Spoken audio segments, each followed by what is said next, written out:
Hello viewers, welcome to box office next news. আজ আমরা কথা বলবো সদ্য রিলিজ পাওয়া তুফানে বক্স অফিস নিয়ে।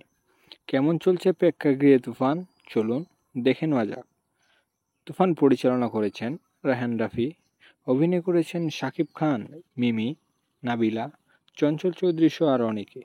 চলেন দেখে নেওয়া যাক কেমন চলল তুফান বক্স অফিসে।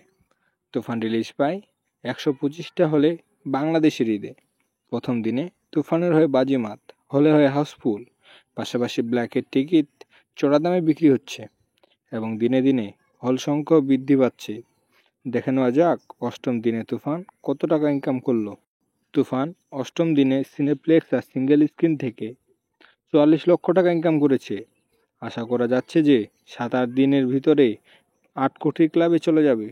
যেভাবে রেসপন্স পাচ্ছে মনে হচ্ছে মুভিটি সুপারহিট ট্যাগ পাবে। তুফানের রিভিউ আমাদের ইউটিউব চ্যানেলে দেওয়া আছে, আপনাদের কেমন লাগলো অবশ্যই জানাবেন।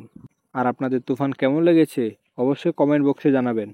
আর ভিডিওটা যদি ভালো লাগে অবশ্যই লাইক, কমেন্ট এবং শেয়ার করবেন।